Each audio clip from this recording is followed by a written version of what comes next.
భద్రాద్రి కొత్తగూడెం జిల్లా భద్రాచలం ఈవో రమాదేవిపై కొంతమంది భూ కబ్జాదారులు దాడి చేశారు.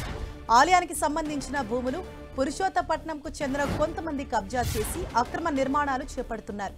దీంతో కొద్ది రోజులుగా ఆలయ సిబ్బంది ఆక్రమణదారుల మధ్య వివాదం కొనసాగుతోంది.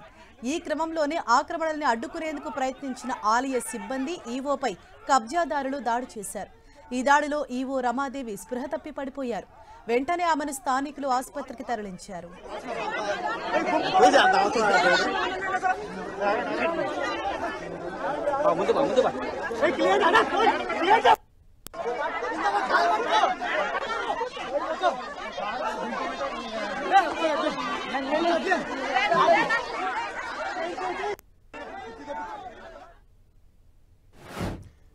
భద్రాచలం ఈవో రమాదేవిపై దాడి ఘటనకు సంబంధించి మరింత సమాచారం మా ప్రతినిధి సైదులు మనకు అందిస్తారు.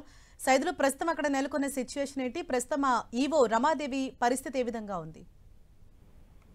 సరిగ్గా భద్రాచలం సీతారామచంద్రస్వామి దేవస్థానం భూములు ఏపీ అంటే ఆంధ్రప్రదేశ్ లోని పురుషోత్తపట్నంలో ఉండిపోయాయి. ఈ భూములకు సంబంధించినటువంటి వివాదం గత కొంతకాలంగా నడుస్తుంది. రాష్ట్ర విభజన అనంతరం తెలంగాణ భద్రాచలం నియోజకవర్గానికి సంబంధించినటువంటి 5 పంచాయతీలు ఆంధ్రాలో కలవడంతో ఈ సమస్య ఉత్పన్నమవుతుంది. 5 పంచాయతీలు కూడా ఏపీలో ఉండటంతో పురుషోత్తపట్నం చాలా కీలకంగా దేవాదాయానికి సంబంధించిన భూములను కూడా అక్కడే ఉన్నాయి. దీనికి సంబంధించి భూములు కొంతమంది కబ్జాకు గురయ్యాయి, కొంతమంది సాగు చేసుకుంటూ కౌలు ఇవ్వని పరిస్థితి ఉంది. అయితే కొంతకాలంగా దీనికి సంబంధించిన ఇరు వర్గాలు అటు దేవాదాయ శాఖ అదేవిధంగా కబ్జా చేసి దున్నుకుంటున్నటువంటి రైతులతో వాదన జరుగుతుంది. ఈ నేపథ్యంలో ఇదే విషయం మాట్లాడేందుకు కూడా వెళ్లిన భద్రాచలం ఈవో రమాదేవిపై అక్కడ ఉన్నటువంటి కబ్జాదారులు దాడి చేశారు. దాడి చేయడంతో ఒక్కసారిగా ఆమె స్పృహ తప్పి పడిపోయారు. ఆమెను ఎమ్మటే హుటాహుటిన అక్కడి నుంచి ఆసుపత్రికి తరలించారు. ప్రస్తుతం ఆ పరిస్థితి మాత్రం ఆరోగ్యంగానే ఉందని కూడా చెప్తున్నారు అధికారులు. అయితే వైద్యులు మాత్రం కొంత రెస్ట్ తీసుకుంటే సరిపోతుందని చెప్తున్నారు. మరోపక్క చూస్తే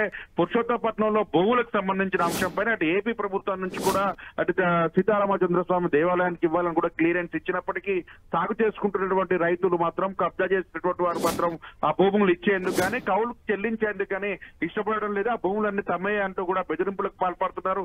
గతంలో ఇదే అంశంలో స్థలాలతో పాటు ఇళ్ల స్థలాలు కూడా కబ్జా చేసిన పరిస్థితి ఉంది. దాంట్లో కూడా గుడిసెలు వేసి ఆందోళనలు కొనసాగించిన పరిస్థితి ఉంది. అవి కూడా ఎట్టకేళ్లకు తొలగించారు. అయినా భూములు సాగు చేసుకుంటున్న భూముల అంశంలో మాత్రం చాలా కీలకంగా దానికి సంబంధించిన ప్రతి ఏడాది వచ్చే కౌలు రాకుండా అడ్డుకోవడంతో ఒక్కసారిగా ఈవో మాత్రం గత కొంతకాలంగా వాళ్ళందరికీ నోటీసులు ఇవ్వడం, అటు ఏపీ తెలంగాణ ప్రభుత్వం సంప్రదింపులు చేయడం, వారి మధ్య ఉన్నటువంటి ఒప్పందాన్ని కూడా చెప్పడం, ఇవన్నీ కూడా జరిగిన నేపథ్యంలో ఈ రోజు జరిగినటువంటి వివాదాలకు సంబంధించి కూడా మొత్తంగా తోపులాట ఉద్రిక్తమైన పరిస్థితి నెలకొంది. ప్రస్తుతం పురుషోత్తపట్నంలో ఉద్రిక్తమైన పరిస్థితి కూడా చెప్పుకోవచ్చు.